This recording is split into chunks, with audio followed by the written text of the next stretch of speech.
ভারত বাংলাদেশ চাপানোতরের মধ্যে আরো চাপে ইউনূস সরকার। বাংলাদেশকে আর্থিক সাহায্য দেওয়া বন্ধ করলো আমেরিকা এবং অত্যন্ত গুরুত্বপূর্ণভাবে বাংলাদেশকে যে আর্থিক সাহায্য দেওয়া বন্ধ করলো, বাংলাদেশে পরিবেশ, শিক্ষা, কৃষকদের জন্য রোজগারে যে বিপুল অর্থ সাহায্য করে থাকে আমেরিকা, সেই টাকা দেওয়া বন্ধ করলো এবার ট্রাম্প সরকার। আমেরিকার এই সিদ্ধান্তের জেরে বাংলাদেশ চরম আর্থিক সংকটের মুখে পড়তে চলেছে বলে এরকমই আশঙ্কা করা হচ্ছে।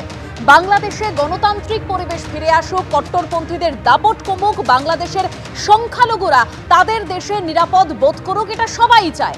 ট্রাম্প সরকারের এই বার্তার পর কি বুঝবে এবার ইউনূস সরকার? আর কি কি থাকছে আজকে আলোচনায়, প্রথমেই রাখবো বিষয়। ভারত বাংলাদেশ চাপানোতরের মধ্যেই ঢাকার উপর চাপ বাড়ালো এবার আমেরিকা।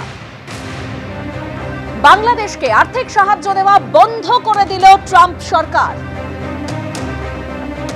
অন্যদিকে নদিয়ার যে সীমান্ত, যেখানে মাটির নিচে রহস্যময় বাংকার এবং তার ভেতরে কি উদ্ধার হয়েছে, রাশি রাশি নিষিদ্ধ কাপ সিরাপের বোতল। শুধুই কি নিষিদ্ধ কাপ সিরাপ রাখতে মাটির তলায় এই বাংকার তৈরি করা হয়েছে, নাকি অনুপ্রবেশকারীদের বাংকারে লুকিয়ে রাখা হতো, এই প্রশ্ন উঠছে, অর্থাৎ প্রশ্ন হচ্ছে নজরদারি নিয়ে। অন্যদিকে সাইফ আলী খানের উপর হামলার ঘটনা, যে ঘটনায় চাঞ্চল্যকর তথ্য এবার প্রকাশ্যে আসছে। ধৃতের আঙুলের ছাপের সঙ্গে মিল নেই অভিনেতার বাড়ি থেকে উদ্ধার হওয়া ফিঙ্গারপ্রিন্টের।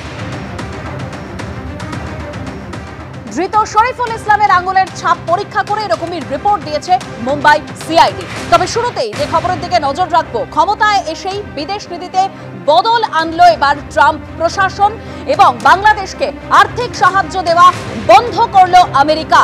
ঢাকার উপর আরো চাপ বাড়ালো আমেরিকা, আরো বিপাকে ইউনূস সরকার। বাংলাদেশের সমস্ত প্রজেক্টে টাকা দিয়ে সাহায্য বন্ধ করলো ট্রাম্প সরকার। বাংলাদেশের স্বাস্থ্য ক্ষেত্রের উন্নতিতে কয়েকশো কোটি টাকা সাহায্য করে আমেরিকা, সেই টাকা দেওয়া বন্ধ করলো ট্রাম্প সরকার। বিস্তারিত আপনাদের সামনে রাখবো, সরাসরি নিউজ রুমে চলে যাবে আমাদের প্রতিনিধি রাজস্বী দত্তগুপ্ত রয়েছেন আমাদের সঙ্গে। রাজস্বী, দেখো, বাংলাদেশের যে বিপুল পরিমাণ আর্থিক সাহায্য মার্কিন সরকার করত, ট্রাম্প কিন্তু শপথ গ্রহণের পরে তার আজকের যে এই নির্দেশ, এটা অত্যন্ত কঠিন এবং কঠোর নির্দেশ, স্পষ্ট বার্তা বাংলাদেশকে যে শুধুমাত্র অনুদান বন্ধ করা নয়, ট্রাম্পের এই নির্দেশে বলা হয়েছে যে সমস্ত রকমের আর্থিক সাহায্য, সমস্ত রকমের সহযোগিতামূলক অ্যাক্টিভিটি বা কার্যকারিতা সব কিছু অবিলম্বে বন্ধ করতে হবে।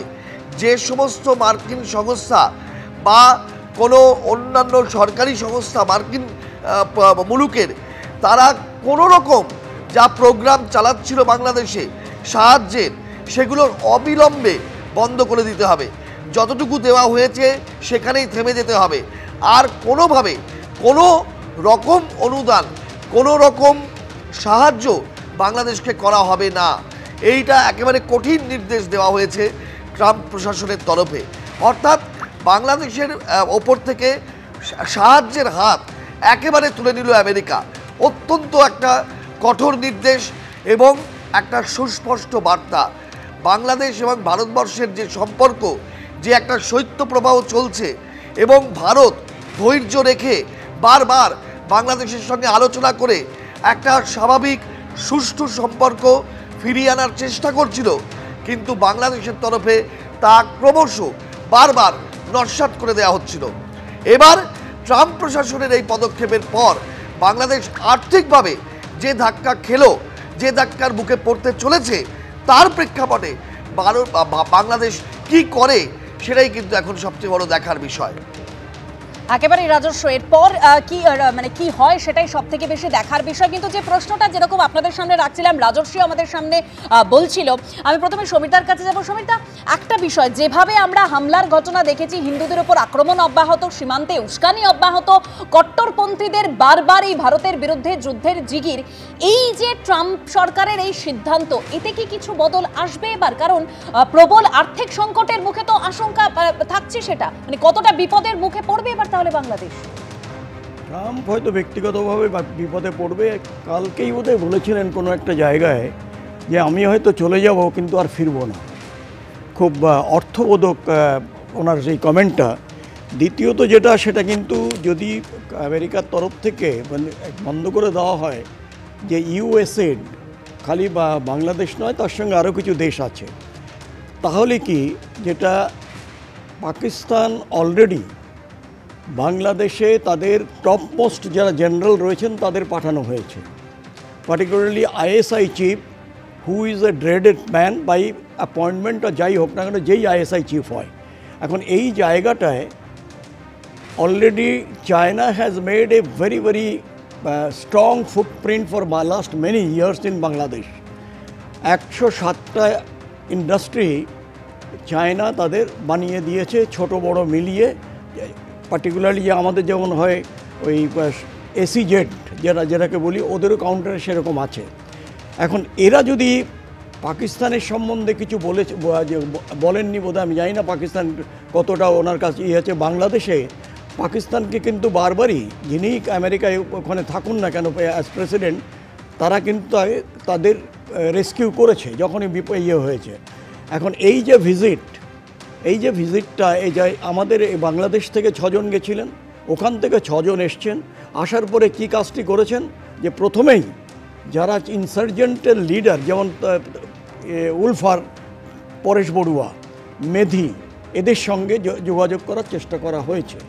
এবং যে জায়গাগুলোতে আমাদের সবচেয়ে বেশি আঘাত করবে সেটা হচ্ছে স্ট্র্যাটেজিক্যালি যে জায়গাটায়, যেমন আমরা চিকেন নেক বলি আমরা।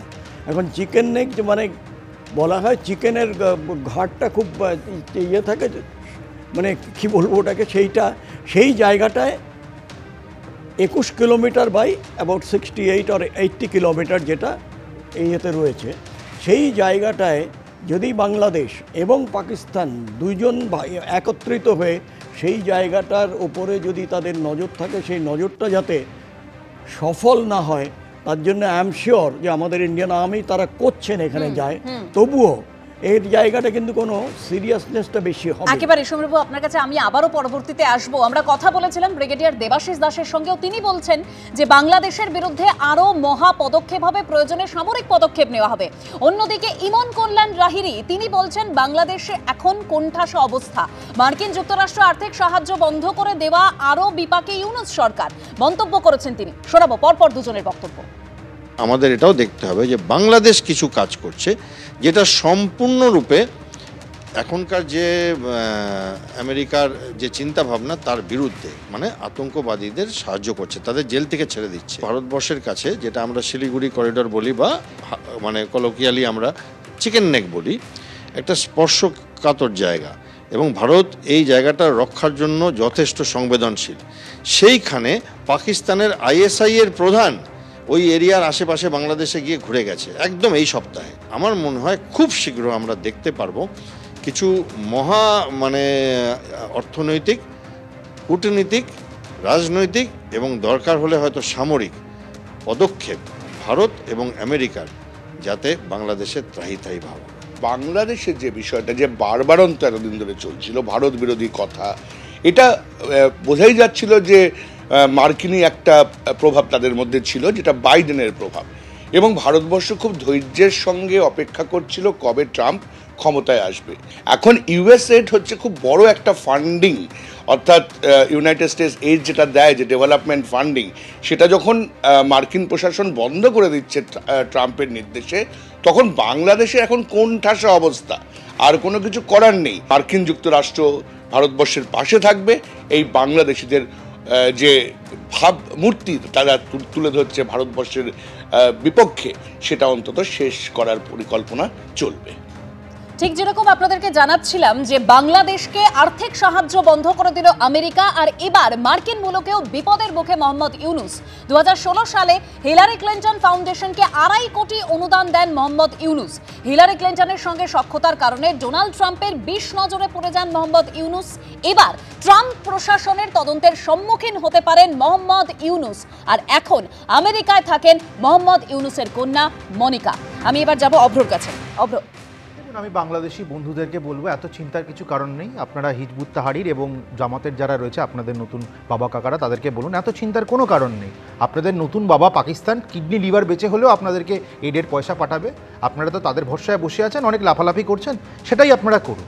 কিন্তু একটা জিনিস বুঝতে হবে, অন্তর্রাষ্ট্রীয় স্তরে কিন্তু 174 জঙ্গি যে আপনারা বেলে ছেড়ে দিয়েছেন বা আপনাদের এই ইউনুস প্রশাসন ছেড়ে দিয়েছে, সেটা একটা বড় বার্তা। তার উপর 150টা ফায়ার আর্মস যে চুরি চলে গেছে নাকি, সেগুলো ধরা যায়নি, এখনও ধরা যায়নি, সেটাও কিন্তু একটা বড় বার্তা। আপনাদের সয়েলের ওপরে যে আইসিসের পতাকা নিয়ে জায়গায় জায়গায় মিছিল করা হয়েছে, সেটাও কিন্তু একটা বড় বার্তা। এবং এই যে একের পর এক দারুণ বার্তাগুলো আপনারা আন্তর্রাষ্ট্রীয় স্তরে দিয়েছেন, তার একটা ফল হচ্ছে ইউএসএর বন্ধ হয়ে যাওয়া। এবার আপনারা নতুন বাবা পাকিস্তানের উপর ভরসা করুন, যদি ওর কিডনি লিভার বিক্রি করে পয়সা দেয় সেই নিয়ে নাচুন। এর বাইরে কি বলতে পারি আমরা? এবার আপনাদের সামনে রাখবো যে সীমান্তে লাগাতার উস্কানি বাংলাদেশের, এবার আরো কাছাকাছি বাংলাদেশ এবং পাকিস্তান। বাংলাদেশ ও পাকিস্তানের মধ্যে সরাসরি বিমান পরিবহন চালু হবে জানালেন বাংলাদেশের হাই কমিশনার। বাংলাদেশ ও পাকিস্তানের যাতায়াত ও সম্পর্কের উন্নতি হবে এরকমই দাবি মোহাম্মদ ইকবাল হোসাইন খানের। তসিফ,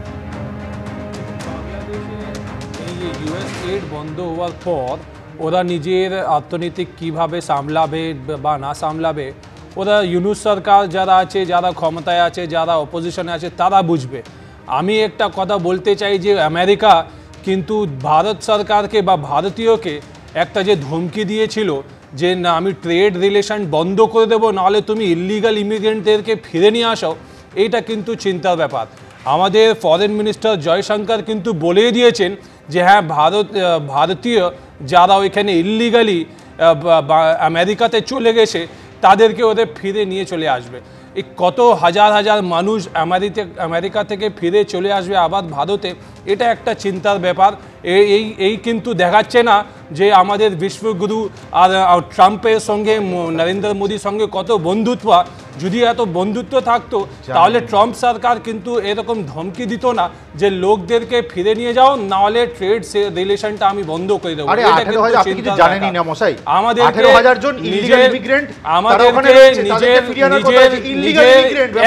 আমার মাঝখানে বলবেন না, আপনার সময় আপনি কথা বলবেন। এই যে বড় বড় কথা বলছে বিশ্বগুরু, এই বিশ্বগুরুকে চোখ দেখে দিল। এই তো ট্রাম্প কি করে বললো যে ট্রেড রিলেশনটা বন্ধ করে দেবে, ধমকি দিচ্ছে ভারতকে।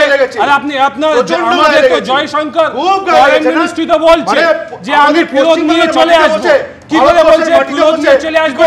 তাহলে স্বীকার করছে যে ভারতীয় লোক ইল্লিগালি আমেরিকাতে ঢুকে পড়ে রয়েছে। কি কথা বলছে? শুধু বড় বড় কথা বলছেন, মানুষকে আপনারা বোকা বানাচ্ছেন। এখানে ভারতীয় নাগরিকদেরকে বোকা বানাচ্ছেন। একদিকে আপনাদের সামনে ইনফরমেশন দিচ্ছিলাম যে বাংলাদেশের যে আর্থিক অনুদান আমেরিকা, সেই আর্থিক অনুদান দেওয়া বন্ধ করে দিল। অন্যদিকে আমরা দেখেছি সীমান্তে বারবার উস্কানি, কাঁটা তার দিতে বারবার বাধা দেওয়া হয়েছে, যেখান থেকে প্রশ্ন উঠেছে যে তাহলে অনুপ্রবেশকারীরা বাধা পাবে বলে কি বিজেপির তরফে এই বাধাটা দেওয়া হচ্ছে কাঁটা তার দিতে? এই উস্কানির মধ্যে এবার নদিয়া সীমান্তে রহস্যময় বাংকারের হদিশ পাওয়া গেল। একটি দুটি নয়, 4-4টি বাংকারের হদিশ। একেবারে গ্রাফিক্যাল প্রেজেন্টেশন আপনাদের সামনে রেখেছি। প্রথম বাংকার এবং টিনের ঘরের ভেতর দ্বিতীয় বাংকারের হদিশ পাওয়া গিয়েছে, তারপর তৃতীয় বাংকার, চতুর্থ বাংকার, যার একদিকে একদম যেখানে বাংকার উদ্ধার হয়েছে, যার একদিকে মাঝদিয়া স্টেশন, অন্যদিকে ভাজনঘাট টুঙ্গি গ্রাম পঞ্চায়েত। আর যে কলেজের কথা বলছিলাম সেই কলেজ থেকে একেবারে ঢিলছোড়া দূরত্বে মাঝদিয়া সুধীর চন্দ্র লাহিড়ী মহাবিদ্যালয়, তার সামনে কলেজ রোড, সেই কলেজ রোড থেকে একেবারে ঢিলছোড়া দূরত্বে এই 4-4টি বাংকারের হদিশ পাওয়া গিয়েছে। আর এই বাংকারের ভিতর কি পাওয়া গিয়েছে? রাশি রাশি ফেন্সিডিলের বোতল। কিন্তু প্রশ্ন উঠছে, শুধুই কি নিষিদ্ধ কাফ সিরাপ রাখার জন্য এই বাংকার তৈরি হয়েছিল, নাকি অনুপ্রবেশকারীদের এখানে রাখা হতো, নাকি অস্ত্র রাখা হতো? সমিতা, প্রথম কথা হচ্ছে যেটা এই যে তিনটে কমপ্লিটেড, একটা তৈরি হচ্ছিল বাংকারটা। এখন সেই জায়গায় যে বাংকারগুলো কি পারপাসে হবে, primarily this is for storing the Phensedyl. কারণ ফেন্সিডিলের জন্যে বাংলাদেশে একটা কেমন যেন একটা ফ্যাশন আছে, কারণ ওখানে this is a dry nation. ওখানে মানে খুব কস্টলি, যারা বাইরের থেকে আসেন থাকেন বড় বড় হোটেলে, তাছাড়া কিন্তু openly you can't consume, neither you can buy. যার ফলে কী হচ্ছে যে প্রবাবলি দে থিঙ্ক দ্যাট যদি রাত্রে শোয়ার সময় একটুখানি হাফ বোতল আমি খেয়ে নিলাম, দারুণ একটা কিক এবং সঙ্গে সঙ্গে ঘুম হয়ে যায়। জানি না ওপিয়াম কন্টেন্ট আছে কিনা, অনেকে বলেন ওতে বোধহয় একটুখানি বেশি রকম ওপিয়াম কন্টেন্ট আছে। এই যে বাংকারগুলো খালি ওই জন্যই যে আমার মনে হচ্ছে না।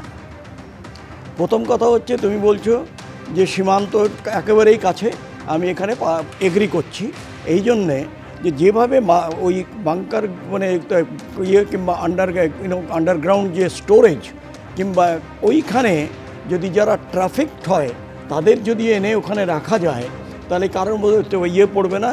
2-3 দিন পরে 5-6 দিন পরে ওখানে থাকলো, ইয়ে করলো, তারপরে আস্তে আস্তে ট্রাফিক ডেটা। নাম্বার 2, আমরা যদি দেখি মুঙ্গেরের হাতিয়ারটা কিন্তু প্রাইমারিলি যাচ্ছে কয়েকটা ডিস্ট্রিক্টের কাছে, part of the Malda, Murshidabad, Nadia, 2 24 Pargana. এবং এটা আগে মুঙ্গের ওখান থেকে বানিয়ে পাঠাতো, এখন প্রবাবলি দে হ্যাভ ফ্র্যাঞ্চাইজি দিয়েছে বোধহয় ওয়েস্ট বেঙ্গলে কোথাও কোথাওতে। সেই জায়গাগুলো আমাদের করতে হবে, কারণ সেখানে যদি প্রয়োজন হয় হতে পারে যে সেখানে হাতিয়ার লুকিয়ে রাখতে পারে।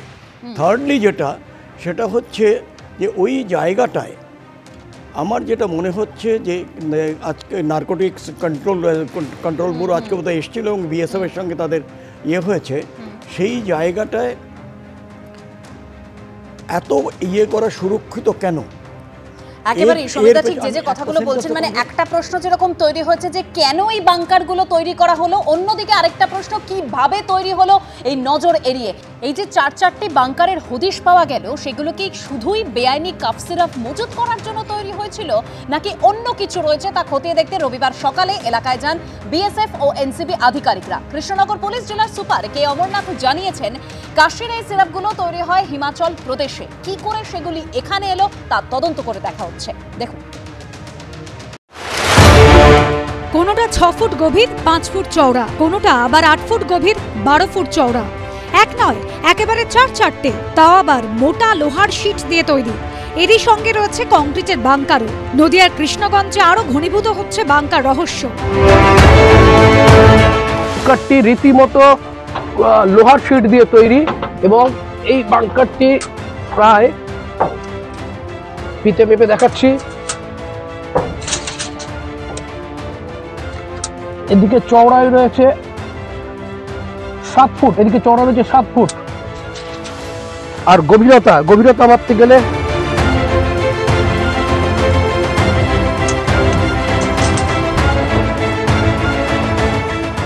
8 ফুট, 8.5 ফুট। কিন্তু বাংলাদেশ সীমান্ত ঘেঁষে কিসের জন্য তৈরি করা হয়েছিল বাংকারগুলি? শুধুই কি বেআইনি কাফ সিরাপ মজুত করার জন্য, নাকি এই বাংকারগুলি ছিল অনুপ্রবেশকারীদের সেফ হাউস? ক্রমেই বাড়ছে রহস্য। এই যে বাংকারের আমার বাদিকে যে মাথার উপরে যে শীটটা, এটা দিয়ে কিন্তু ওপরে ঢাকনা দেওয়া ছিল এবং এই বাংকারে ঢোকার জন্য এই যে ফাঁকা জায়গা, এখান দিয়ে কিন্তু বাংকারের ভেতরে তারা ঢুকতো। মাঝদিয়ার নাঘাটা কলেজ পাড়া থেকে টুঙ্গি সীমান্ত খুব বেশি হলে 3 কিলোমিটার। ওপারে বাংলাদেশের চুয়াডাঙ্গা জেলা। গোপন সূত্রে খবর পেয়ে শুক্রবার কৃষ্ণগঞ্জ থানা পুলিশকে নিয়ে সেখানেই হানা দেয় বিএসএফ। মাটি খুঁড়ে হদিশ মেলে 4টি বাংকারের।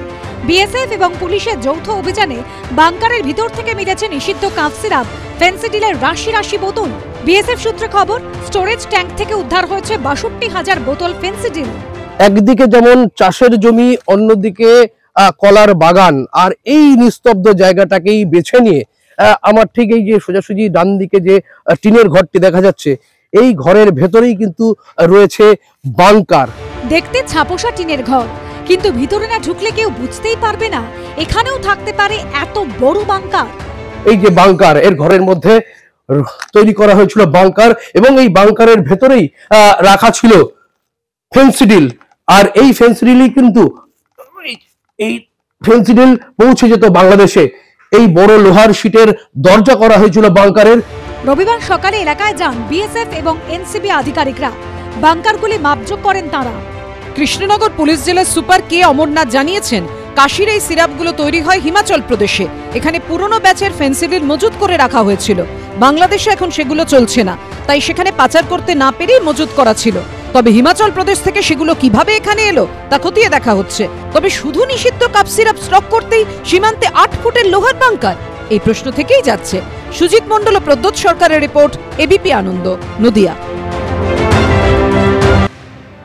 প্রশ্ন আরো যে জায়গায় যে একদিনে তো এই 4-4টি বাংকার তৈরি হয়নি, দীর্ঘদিন সময় লেগেছে, এবং দীর্ঘদিন ধরে যদি বাংকার তৈরি হয় তাহলে নজর এড়িয়ে কিভাবে তৈরি হলো?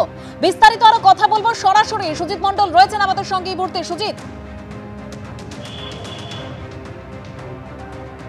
হ্যাঁ দেখো দেবস্মিতা, নদিয়ার কৃষ্ণগঞ্জ থানার যে জায়গার ঘটনা, এখানে কিন্তু চারটি যে বাংকার উদ্ধার হয়েছে সেটা একদিনে হয়নি, এটা বাস্তবিকই। কারণ যেভাবে কংক্রিটের তৈরি একটি বাংকার এবং লোহার মোটা মোটা শিট দিয়ে যেভাবে তৈরি করা হয়েছে, তাতে কিন্তু একদিনের এই কাজ নয়। তবু এই নিরালা নির্জন জায়গাটাকে কিন্তু এই কাজের সঙ্গে যারা যুক্ত তারাই বেছে নিয়েছিল।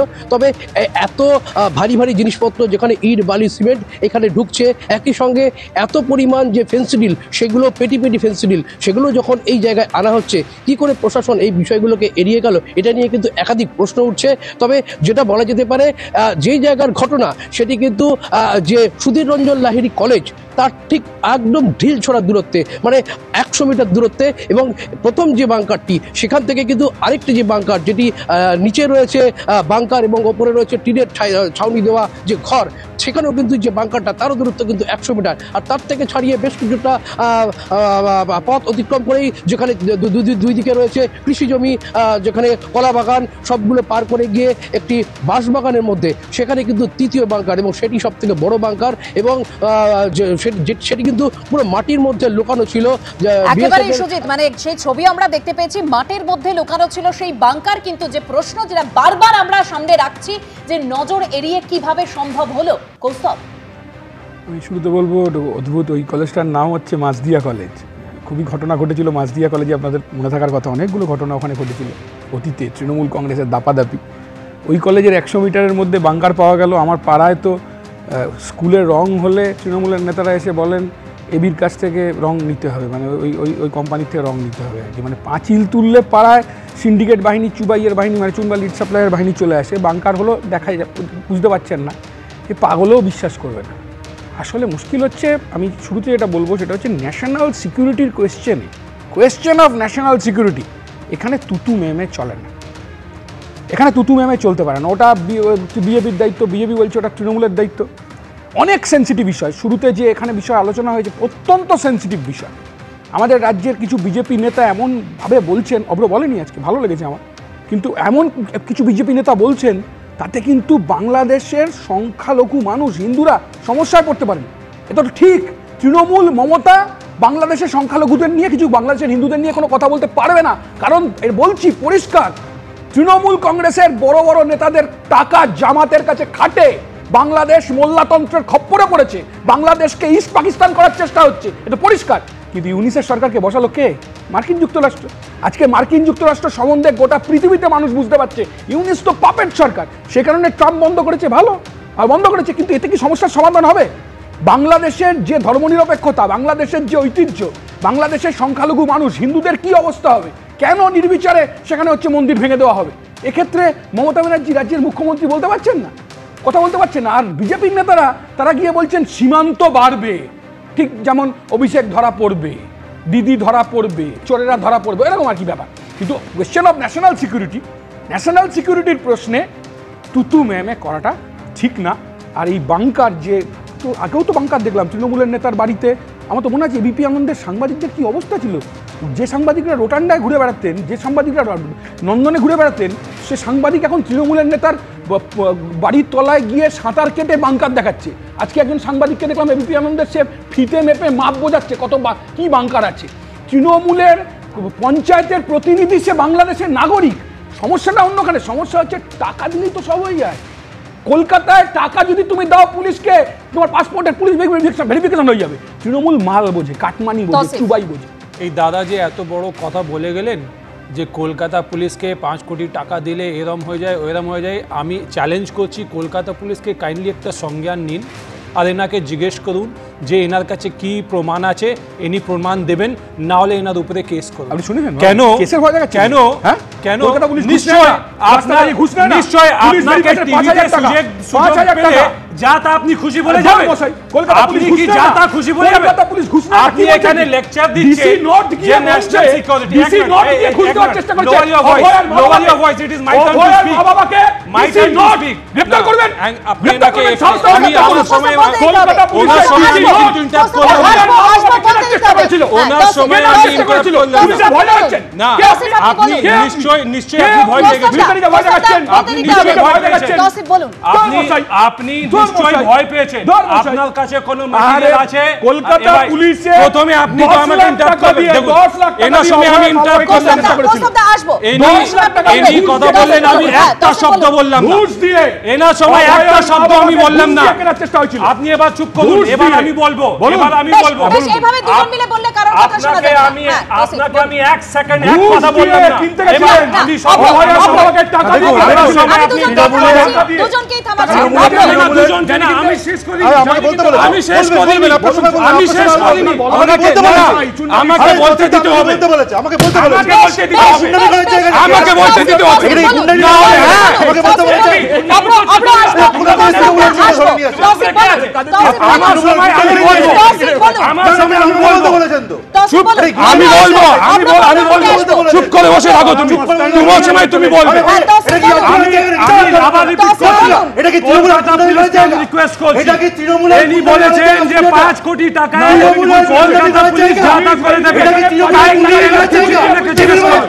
কোন মোটিভ আছে তাহলে কোনো প্রমাণ আছে আমি সবাইকে থামাচ্ছি এভাবে কথা বললে কারোর কথা শোনা যাবে না রহস্যময় বাংকার নিয়ে রহস্য তৈরি হয়েছে কারণ অনেকের বক্তব্য এটা পুলিশের দায়িত্ব অনেকের বক্তব্য বিএসএফ এর দায়িত্ব কিন্তু দায়িত্ব তো অবশ্যই সেই দায়িত্ব এবং নজর এড়িয়ে কিভাবে বাংকার তৈরি হয়ে গেল এই প্রশ্নগুলো সামনে আসছে যখন বাংলাদেশের সীমান্তে উস্কানি অব্যাহত বাংলাদেশের তৌসিফ দেখুন আমি মনে করি যে এই রকম ব্যাপার সেনসিটিভ ব্যাপার আর এইখানে রাজনীতির কোনো স্কোপ নেই তাহলে এই কাউকে মানে বিএসএফকে ব্লেম করা বিজেপিকে ব্লেম করা বা তৃণমূলকে ব্লেম করা এইখানে কোনো স্কোপ নেই প্রথমে জানতে হবে যে এর পারপাসটা কি এরকম এত বড় কৃষ্ণগঞ্জ থানার আন্ডারে পড়ে ঠিক আছে থানা আন্ডারে পড়তে পারে আর বিএসএফ এর জুরিসডিকশনও আছে তাই আমি বলছি সেটাই তো বক্তব্য নজরদারি তো তাহলে থাকবেই কারণ নিশ্চয়ই বিএসএফ এর স্টেটমেন্ট দেখুন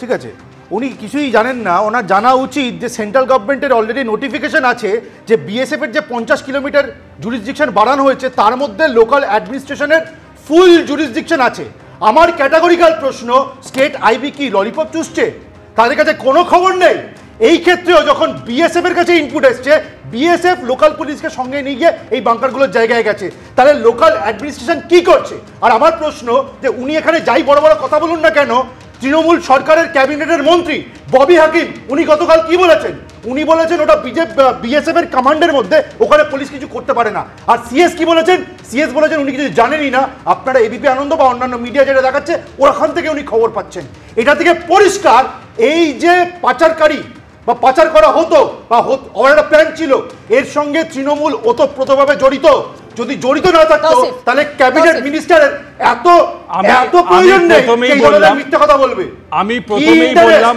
কত পয়সা আসে হয়েছে বাবা আমি প্রথমেই বললাম যে এখানে ব্লেম না করে ব্লেম গেম না আবার বলে যাচ্ছে আপনার তো লোকাল পুলিশ আরে বাবা তুমি কি স্টুডিও কিনে নিয়েছো অব্র তোমার সময় আরে বাবা তুমি কি স্টুডিও কিনে নিয়েছো আপনাদের ভিডিও বার্তা অদ্ভুত কথা তুমি কি স্টুডিও কিনে নিয়েছো শুধু তুমি বলবে আরে শুধু তুমি বলবে আরে শুধু তুমি বলবে শুধু তুমি বলবে বলতে দাও অদ্ভুত কথা তো অদ্ভুত কথা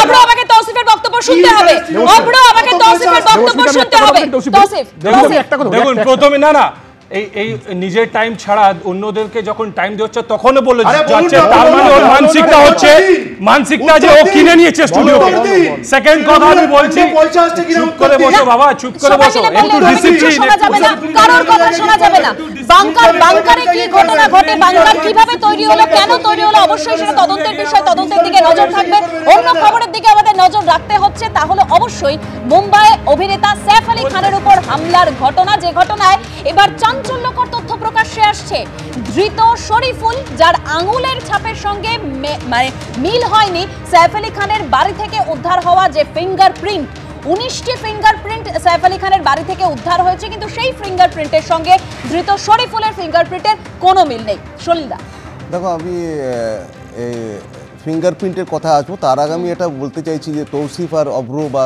কৌস্তব যেটা বলছিল, দেখো বাংকারটা এটা যে হায়েস্ট ক্রাইম, মানে ড্রাগ প্যাডলিং এবং ড্রাগ স্মাগলিং, যার জন্য একটা স্পেশাল অ্যাক্ট তৈরি হচ্ছে 1985-এ NDPS, narcotic drug psychotropic acts 1985, এবং এটা কিন্তু মানে কাস্টোডিয়াল ট্রায়াল হয়, এবং এর মধ্যে যেখানে আছে 50 কিলোমিটারের আছে, কিন্তু কনকারেন্ট জুরিসডিকশন লোকাল ডিস্ট্রিক্টের একদম সব কিছু তাদের অধিকার এবং ক্ষমতা সব কিছু আছে। So it's a gross negligence, lack of source work and intelligence, সব কিছুর অভাব, যার পরিপ্রেক্ষিতে এটা হয়েছে। এবং এর মধ্যে কিন্তু আমাদের এই পশ্চিম বাংলার নদিয়া বর্ডারের এদিকের যারা ক্রিমিনাল এবং চোরাচালানকারী, তারা they are constant in touch with the criminals of Bangladesh, এর সম্পর্কে আর কোনো সন্দেহ নেই। এক, 2 নম্বর হচ্ছে এই শরীফুলের কথা আসি। দেখো মুম্বাই ক্রাইম ব্রাঞ্চ কিন্তু অত্যন্ত মানে এদের ডিটেকটিভ এবিলিটি সম্পর্কে কোনো সন্দেহ নেই। মানে বিগত 4-5 দশক ধরে আমি যত আমার কাছে ইনপুট আছে। আর ফিঙ্গারপ্রিন্ট হচ্ছে ইট ইজ এ কনক্লুসিভ একটা, ইট ইজ এ কনক্লুসিভ। আমার ফিঙ্গারপ্রিন্ট পৃথিবীর কারুর সঙ্গে ম্যাচ করবে না। সুতরাং আমার ধারণা যে সৈফ আলীর কেসে যে শরীফুল যাকে অ্যারেস্ট করেছে, দি কেস একেবারে এই তদন্ত কোন দিকে এগোয় সেদিকে অবশ্যই আমাদের নজর থাকবে। তবে আজকের আমাদের এই অনুষ্ঠান এখানেই শেষ করতে হচ্ছে।